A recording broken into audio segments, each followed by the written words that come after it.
Hello, आप सभी का स्वागत है हमारे आज के फिर से यूट्यूब चैनल पे। आज हम आपको पढ़ाएंगे दूसरे पार्ट के महत्वपूर्ण नोट्स। पार्ट का नाम है विलेन के बारे में पढ़ेंगे हम। इसमें विलेन पहला पॉइंट है विलेन। यह नोट्स है, इसको आप अपनी नोटबुक में उतार लीजिए क्योंकि ये आपके आने वाली परीक्षा में काम आ सकते हैं। अपन नोट्स पढ़ते हैं अब है कि रासायनिक रूप में अभिक्रिया दो या दो से अधिक पदार्थों का समांगी मिश्रण जिसका संगठन निश्चित नहीं होता है। यानी कोई भी दो अकेरिय दो पदार्थ ले लीजिए, है ना। अकेरिय दो पदार्थ ले लीजिए अधिक और उसका मिश्रण कीजिए जिसका संगठन, यानी अपन को नहीं पता कि क्या एक चीज़ किस मात्रा में डली हुई और एक चीज़ किस मात्रा में डली हुई है। इसी को हम क्या बोलते हैं, विलेन कहते हैं। इसका गुणधर्म क्या होता है, विलेन के अवयवी कण विलेय के अवयवी कणों का आकार 1 नैनोमीटर से कम होता है। 1 नैनोमीटर यानी एक मान होता है। ये हम आपको आगे हम आपको इस पाठ में बताएंगे, लेकिन ये एकदम बारीक होता है। विलेन गुणधर्म के 3 पॉइंट है, फर्स्ट, सेकंड और थर्ड, है ना। इसमें विलेन के अवयवी घटकों को भौतिकीय विधियों द्वारा पृथक नहीं किया जा सकता। इसे विलेन की भौतिक विधियों द्वारा इसे अलग अलग नहीं किया जा सकता। जैसे कि मान लीजिए आपके पास मिट्टी है और पानी है, तो आप उसको भौतिक अवस्था से भी कर सकते हो ना, अलग अलग। कैसे कि आप धूप में रख दीजिए, धूप में वो पानी उड़ जाएगा, तो पानी तो उड़ जाएगा लेकिन मिट्टी रह जाएगी। वैसे यानी वो रासायनिक भौतिक विधियों से पृथक नहीं किया जा सकता है। विलेन सामान्यतः एक ही प्रावस्था में होता है, यानी वह एक ही प्रावस्था में हो। जैसे कि दर्द में है तो दर्द में हो, जिस कलर में उसी कलर में ही रही। इसके गुण व संगठन सर्वत्र एक समान होते हैं, यानी ये सब एक समान होते हैं। अब विलेन के 2 घटक होते हैं। एक तो विलायक जिसकी मात्रा अधिक होती है, एक तो होता है विलायक। जैसे कि मान लीजिए आपके पास क्या है, बाल्टी, है ना, और इसमें क्या है, ये विलायक, ये विलायक है ना, ये विलायक है। तब इसमें अपन ये तो हो गया क्या, ये तो हो गया विलायक। अब विलायक क्या होता है, वे पदार्थ जिनमें अन्य पदार्थों को घुलने की क्षमता अधिक होती है, यानी अन्य पदार्थों की घुलने की क्षमता में अधिक होती है। ये विलेन की भौतिक अवस्था का निर्धारण करती है, यानी यही अवस्था निर्धारण करती है कि वो कौन सी अवस्था में रहेगा। और ये विलेन में अधिक मात्रा में पाई जाती है, ये विलेन में अधिक मात्रा में पाए जाते हैं। उदाहरण जैसे कि आपके पास देखिए रखा है, पहला उदाहरण है स्प्रीट। ये 90% एल्कोहल से मिला हुआ होता है और 10% जल से। तो इसमें विलेय कौन है, जल। विलेय कौन है इसमें, जल। और विलायक कौन है, एल्कोहल विलायक है। अब अपन पढ़ेंगे विलेय के बारे में। अब विलेय क्या होता है, विलेय एक ऐसी चीज़ है, विलेय एक ऐसा है जैसे कि ये मान लीजिए बाल्टी है और इसमें आपने क्या डाल दिया,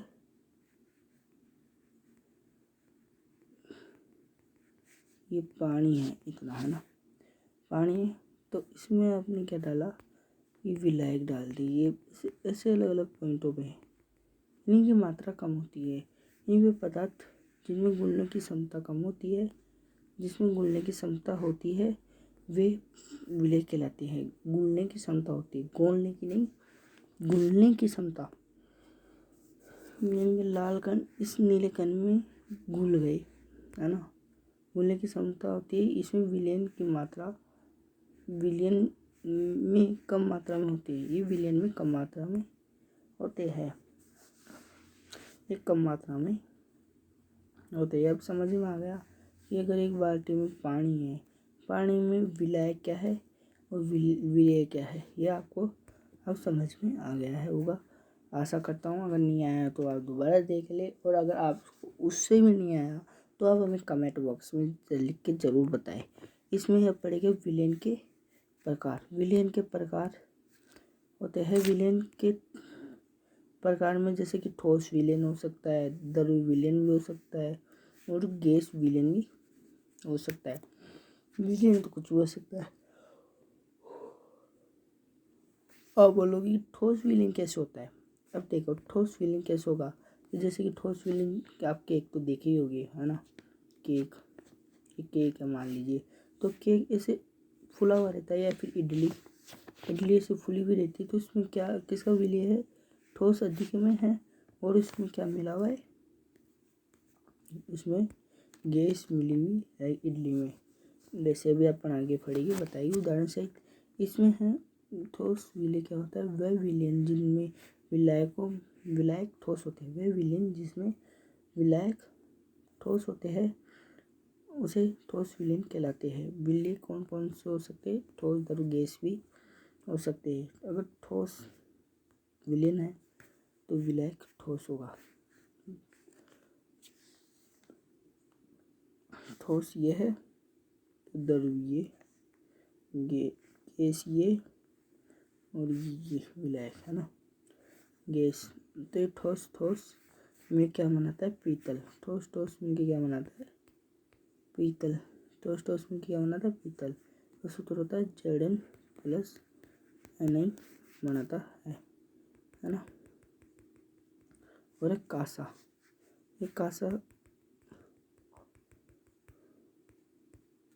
कांसा का सूत्र होता है Cu प्लस Sn, है ना। ये कांसे का सूत्र है। ये है ठोस को मिलाने पर जो विलयन प्राप्त होता है वो, और ठोस द्रव को मिलाने पर Na प्लस Hg या फिर Zn प्लस Hg प्राप्त होता है। ठोस गैस को मिलाने में Pd प्लस H2 प्राप्त होगा, है ना। अब द्रव विलयन क्या होता है, वह विलयन जिनमें विलायक द्रव होता है, विलायक द्रव होता है। आप सबको बात ये इम्पोर्टेंट बात समझ में आई होगी इन 2 पॉइंटों में, कि हमने आपको इसमें विलायक क्या है, इसमें विलायक क्या है, ठोस। इसमें विलायक क्या है, ठोस। और इसमें विलायक क्या है, द्रव। और गैस में विलायक भी गैस ही रहेगी, है ना। तो यानी इसमें केवल विलायक के नाम ही बदलते हैं, जैसे ठोस, द्रव, गैस होता है, तो फिर उसकी परिभाषा एक हो जाती है। तो ये आपको तीनों परिभाषा एक ही परिभाषा में याद भी हो सकती है, अगर आप याद करना चाहो तो। ये इम्पोर्टेंट है ज़्यादा। ये विलायक द्रव होता है, ये विलायक द्रव होता है, उसे द्रव विलयन कहलाता है, उसे द्रव विलयन कहते हैं। विलायक ठोस द्रव गैस भी हो सकते हैं। उदाहरण है जैसे NaCl प्लस HO2, मैंने ये लिख रहा। और ये किसका, ठोस द्रव का, द्रव ठोस का है। एल्कोहल और जल का होता है द्रव। और गैस और द्रव का है, गैस और द्रव में होता है जल प्लस O2, ये होता है द्रव का, ठीक। फिर उसके बाद आता है गैस में विलयन। अपन गैस के विलयन के बारे में पढ़ रहे थे कि गैस के विलयन कैसे, कि गैस का विलयन में होता है जिसमें विलायक गैस होता है, जिसमें विलायक गैस होता है, गैस विलयन कहलाता है। उसे क्या कहते हैं, गैस विलयन कहलाता है। इसमें केवल विलायक क्या होता है, गैस होता है। उन दोनों में द्रव ठोस गैस होते थे, लेकिन इसमें गैस ही रहेगा। जैसे कि H2 प्लस O बराबर गैस है। और अगर गैस ठोस है तो विषमांगी विलयन होता है। देखो अगर गैस ठोस और गैस द्रव है तो ये दोनों क्या होता है, विषमांगी विलयन होता है, जिसमें क्या बोलते हैं आंधी या फिर धुंध भी कह सकते हैं। विलयन 7 प्रकार के होते हैं। विलयन कितने प्रकार के होते हैं? 7 विलयन।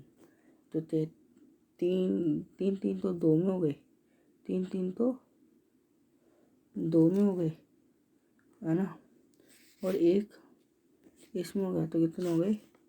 1 2 3 1 2 3 1 2 3 4 5 6 7 हो गए ना।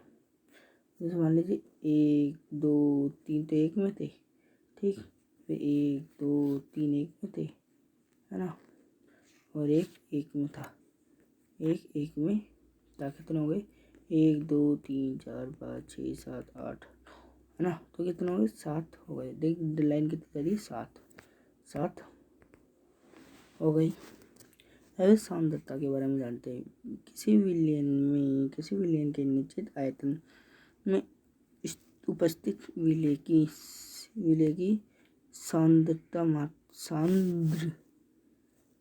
विलयन की मात्रा उसे विलयन की सांद्रता कहलाती है। ये नहीं है, ये ऐसे ही कटा हुआ है, आप उसको मान मत लेना। यानी इसमें क्या है, किसी विलयन के निश्चित आयतन में उपस्थित विलय की मात्रा उसके विलयन की सांद्रता कहलाती है। सांद्रता का सूत्र क्या होता है?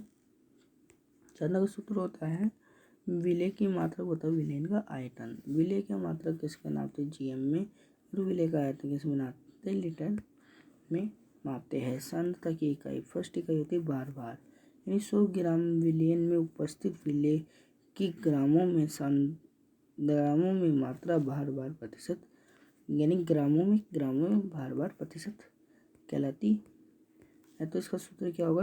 इसको डब्ल्यू से प्रदर्शित करते हैं, यानी इसमें बाहर को तो स्मॉल से और विलयन के बाहर को कैपिटल से प्रदर्शित करते हैं। तो विलयन का भार जीएम और विलयन की भार जीएम में होगा 200 बराबर, इसमें होगा विलय का भार विलय का भार, इसमें विलयन आया ना, तो इसलिए विलय का भार प्लस विलयन का भार। अगर आयतन का प्रतिशत 100 ml विलयन में उपस्थित विलयन की ml की मात्रा आयतन प्रतिशत कहलाती है। क्या कहलाती है? आयतन प्रतिशत कहलाती है। इसे किससे प्रदर्शित करते हैं? इसे वी से प्रदर्शित करते हैं। इसको वी से प्रदर्शित करते हैं, जैसे विलयन की मात्रा व विलयन का आयतन इंटू 100, है ना। तो इसमें भार आयतन प्रतिशत क्या होता है कि 100 ml विलयन की आयतन में उपस्थित 100 विलयन के आयतन में उपस्थित विलय की ग्रामों में मात्रा वह उसे क्या कहलाते हैं? बार आयतन प्रतिशत कहलाते हैं। इसे डब्ल्यू बटा वी यानी विलय की मात्रा व विलयन की मात्रा इंटू 100 होगा। और फिर इसके बाद आयतन भार प्रतिशत, इसमें क्या आएगा? 100 जीएम विलयन के वार में उपस्थित विलय की ml मात्रा ही आयतन भार प्रतिशत कहलाता है। आपको इतनी सी दूर में नहीं दिखा तो उसके लिए क्षमा मांगता हूँ। मैं आपको बता देता हूँ कि इधर क्या लिख रहा है।